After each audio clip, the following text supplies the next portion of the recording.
안녕하세요, 일렉트로캠입니다. 오늘도 테슬라 이야기를 해볼까 합니다. 오늘의 아마 핵심 주제는 이제 주식이 언제 오를까. 계속 많은 분들이 이 주식이 너무 횡보를 하니까, 특히 오늘은 좀 내렸죠. 뭐 다른 영향도 있었지만 굉장히 차도 잘 만들고, 이런 모델 S 플레드의 엄청난 모터라든지 기술적인 면이라든지 뭐 수요면 수요, 그것도 이제 업데이트를 하겠지만 굉장히 분위기는 좋고 지금 경쟁자도 없고 차도 잘 만들고 잘 하고 있는데 계속 주식은 계속 횡보를 하고 있죠. 조금 슬금슬금 내려오고 있죠. 그래도 좀 거시적으로 크게 보면 장기 투자를 하신다면은 여전히 1년 전 가격 대비 2배 이상 오른 가격이긴 합니다. 이 구간이 참 현재 테슬라의 모습과는 좀 어울리지 않는 모습이라고도 할 수도 있겠죠. 근데 이렇듯 참 주식은 참 어려운 것 같습니다. 기술적인 면이나 뭐 시장을 장악하고 있는 면과는 별개로 떨어진 면들이 있죠. 이래서 주식이 내일 오를지 내릴지는 신만이 아는 영역이고, 투자의 이제 결정은 오롯이 그 리스크는 본인이 이제 짊어져야지. 근데 이게 참 맞는 말인 게, 기술적인 면이나 시장적인 면이나 공부를 해서 그걸 완벽하게 파악을 해서 투자를 한다고 그러면은 사실 공부를 열심히 한 사람, 그러니까 그런 분들이 확률이 더 높겠지만 사실 뭐 부자들 중에 꼭 그거랑 일치하지 않은 면도 있죠. 뭐 기업으로 따지면, 그런 식으로 따지면 연구비 제일 많이 쓴 회사가 1등을 해야죠. 근데 예전에 제가 S&P 500에 대해서 그 연구비 지출과 시가총액이라든지 회사 수익이라든지 주식의 상관관계가 하나도 없다라는 거를 알려드린 적이 있습니다. 이렇듯 코릴레이션은 없지만 그래도 그 회사의 장기적인 전망은 그래도 비스무리하게 가기 때문에 저희가 이렇게 이야기를 하는 거겠죠. 저는 사실 이런 걸 얘기하는 걸 좋아하고 재밌기 때문에 하는 거지. 그리고 여러분들한테 뭐 정보가 더 도움이 된다라면 뭐 더할 나위 없고요. 하지만 저는 이게 그냥 재밌어서 하는 거지. 꼭 너무 주식하고는 연관짓지 않으셨으면 좋겠습니다. 그래도 많은 분들이 이거에 관심이 있으니까 좀 연관지어서 설명을 하려고 하는데요.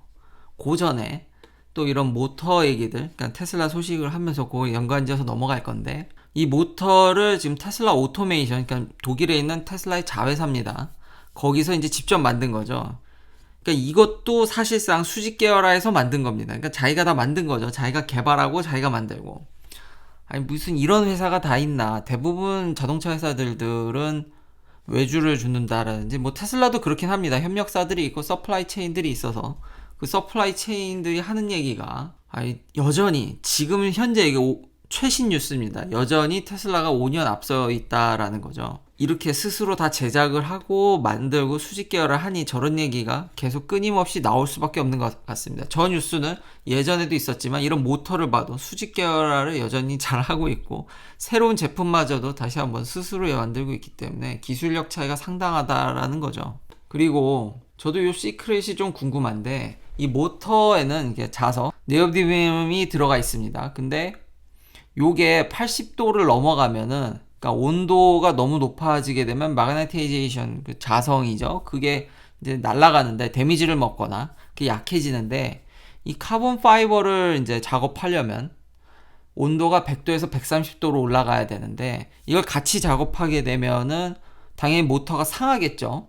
근데 이걸 어떻게 넣었냐, 이제 추측하는 거는 포스트 어셈블리죠. 그러니까 온도가 높은 걸 먼저 하고 그 다음 이제 네오디듐을 넣겠죠 라고 추측은 되는데, 그래서 그래도 물음표가 이렇게 알렉스가 물어봤더니 일론 머스크는 비밀이다. 참 외계인을 고문한 것 같다라는 느낌도 듭니다. 뭐 특허를 할진 잘 모르겠는데 확실히 이 정도 기술력을 지금 보여주는 회사가 없기 때문에 이미 전기 모터에 있어서도 엄청난 혁신과 최고의 기술력을 자랑한다. 이게 만드는 게 이렇게 쉽지 않습니다. 그러니까 온도라든지 그런 프로세스들, 이런 것들 고려할 것들이 참 많다. 그리고 아직도 테슬라의 수요를 굉장히 의심하시는 댓글도 제가 봤습니다. 그러나 모델 Y를 이번에 가격을 올린 것은 당연히 수요죠. 수요가 넘쳐나죠. 다들 전기차를 어마무시하게 기다립니다. 그리고 시장에서는 그렇게 테슬라만한 상품성을 가진 게 없고, 이미 모델 Y는 사실상 지금 테슬라의 생산 능력을 봤을 때 3분기도 사실상 다 팔렸다. 이거 비슷한 기사를 이번 분기에도 보고 있죠. 2분기에 테슬라 차량들은 사실상 다 예약이 끝났다라는 얘기. 3분기도 모델 Y는 지금 생산 능력을 봤을 때 다 팔렸다라고 봐도 무방하다라는 거죠. 예, 거기다가 지금 중국에서 굉장히 잘 하고 있습니다. 지금 두 가지 마일스톤을 얘기하는데, 슈퍼차저가 무려 840 스테이션입니다. 개수가 아니라. 당연히 개수는 훨씬 더 많죠.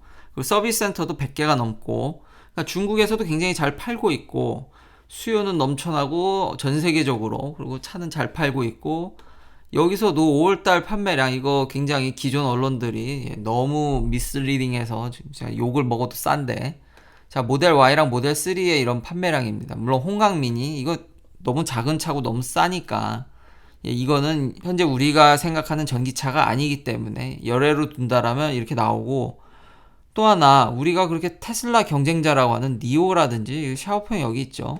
이거 두 개 합쳐도 모델 3가 안 됩니다. 지금쯤이면은 정말 제2의 테슬라, 그리고 중국 내에서의 경쟁이 어렵다고 했는데 지금 결과는 어떻습니까? 작년부터 테슬라는 중국에서 입지가 줄어들 거라고 하지만, 물론 뭐 틀린 얘기는 아닙니다. 뭐 홍강미니가 이 데이터상으로 그건 맞는 거니까요. 그치만 이거는 매출이 굉장히 작고 배터리가 10kWh, 이거면은 사실상 모델 한 대를 까면은 이 홍강미니 8대를 만들 수 있는 양입니다.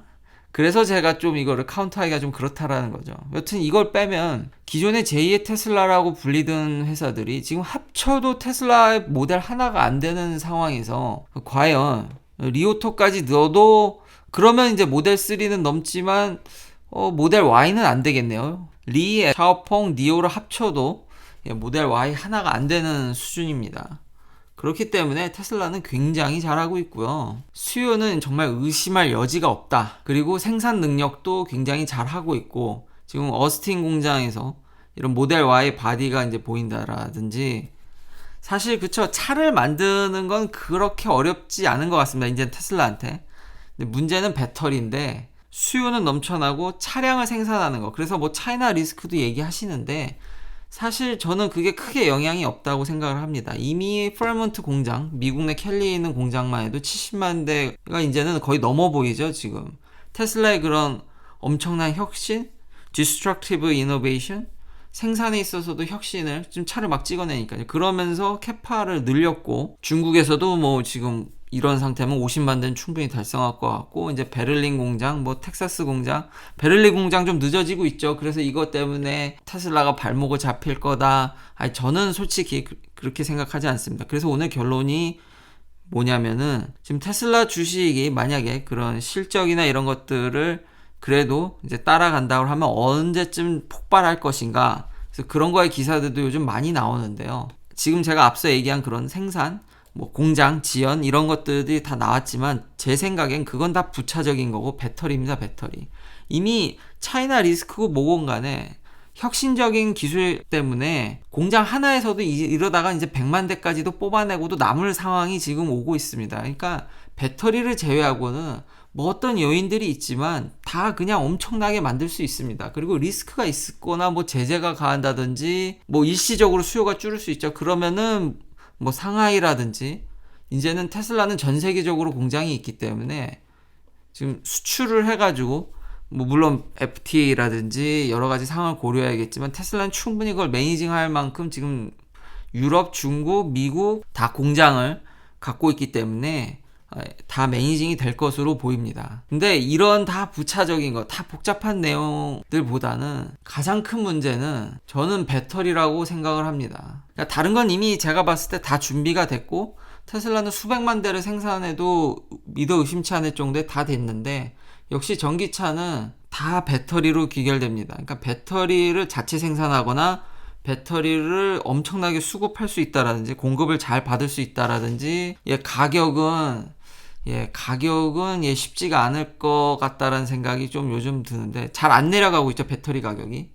또 제가 이제 논문 하나를 읽다 보니까 역시나 쉽지 않구나라는 생각이 계속 드는 게, 물론 요 페이퍼는 조금 좀 된 페이퍼입니다. 뭐 그렇다고 그렇게 오래된 건 아니고 한 2년쯤 전인데, 이미 MIT에서 굉장히 유명한 공과대학이죠. 거기서 낸 배터리 가격에 대한 거를 이미 또 이렇게 논문으로 또 냈었는데요. 전에 제가 네이처라든지 여러 논문들을 보여드리면서 이건 배터리의 가격은 거의 다 재료다, 다시 한번 그걸 확인할 수 있는 논문이었고요. 이미 생산하는 데 있어서 원가가 재료가 답니다. 예, 그래서 힘든 겁니다. 다른 부분들은 정말 쥐어짜고 자동화를 통해서 엄청나게 혁신을 이뤄서 다 쥐어짰는데, 그렇다고 재료를 바꾸는 건, 원재료 가격이 정해져 있는데 원재료를 바꾸는 건 쉽지 않죠. 그러니까 테슬라가 광산 산업에 뛰어들 수밖에 없는 요인이 여기 있습니다. 원재료를 싸게 확보를 해야지 배터리 가격을 내리거든요.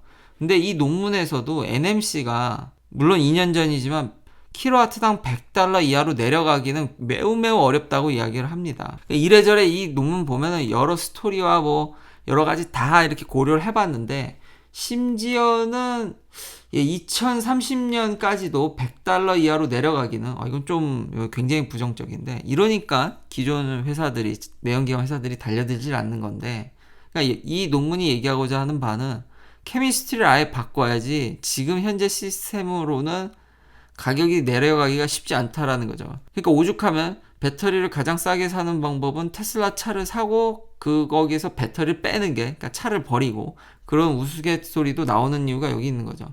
그래서 테슬라가 문어발식 확장을 할 수밖에 없고 전 영역에서 기술 혁신과 제조 혁신을 할 수밖에 없는 게, 현재 배터리가 이런 문제가 있습니다. 그래서 이런 것들과 이제 수율이라든지 이런 것들이 좀 영향이 있어서, 물론 테슬라 주식에 그래서 부정적인 영향을 얘기하시는 분들도 뭐 있습니다. 뭐 당연히 있는데, 이번에도 4680 배터리를 모델 S 플레드를 이걸 내놓으면서 그걸 기대하신 분이 있었는데, 그래서 이제 뭐 테슬라에 부정적으로 이야기하시는 분도 충분히 저는 공감합니다. 근데 그 다른 면을 또 보면은 계속 얘기하지만 경쟁사가 있냐라는 거죠. 현재 전기차를 살 때. 그러니까 그런 면도 있기 때문에, 만약 4680 배터리 이번에 내놨으면 폭발적으로 나갔겠지만 그러지 못했기 때문에, 그러나 경쟁사는 없습니다. 그러니까 테슬라 말고 우리가 대안으로 선택할 차가 별로 없기 때문에 지금의 저런 상태가 유지되지 않나, 이런 보합 왔다 갔다 하는. 그래서 언제 테슬라 주식이 점핑할 거냐, 배터리를 자체 생산하고 그게 원활히 되고 정말 무지막지한 양을 쏟아낼 때, 다른 건 이미 제가 봤을 땐 다 준비가 끝난 것으로 보여집니다. 그러니까 배터리, 이 채널 처음에서 얘기했던 그 배터리, 지금도 배터리죠. 그러니까 배터리가 제일 중요하다. 그리고 배터리가 어떻게 되냐에 따라서 향후 그런 주식의 행방이 저는 결정될 것으로 봅니다. 전 개인적으로 솔직히 FSD보다 배터리가 더 차지하는 영향이 훨씬 더 세다고 저는 개인적으로 생각을 합니다. 그리고 소소한 뉴스로는, 제가 지난번에 이거 모델 S 롱레인지가 주행거리가 줄어가지고 이거 왜 줄었을까 궁금했었는데요. 근데 이게 사실 맞는 것 같습니다. 지금 EPA에서 2021년 모델 S를 이제 전비를 내놨는데 2020년형보다 전비는 좋아졌습니다. 조금 좋아졌지만 그 정도로는, 여기 보면 지난번에 402마일이고 이제 405마일, 그러니까 405마일이 거의 컨펌이 된 것으로 보입니다. 뭐 그래도 추후 OTA나 이런 걸 기대해서 412마일까지 원래 보여줬던 것을 기대하고요.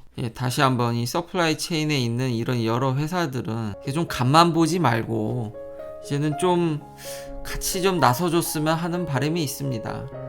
너무 테슬라 혼자 독주하는 시장도 소비자로서는 그렇게 재미는 없거든요. 선택의 여지가 없다라는 거는 좀 그런 면들이 좀 안타깝게 느껴져서. 그렇지만 여전히 5년 정도 차이 나는 점과 이런 배터리 가격 때문에 가는 그만 보고 다 같이 좀 머리를 맞대고 전기차 시장을 좀 확대하는데 좀 일조를 해줬으면 하는 바람입니다.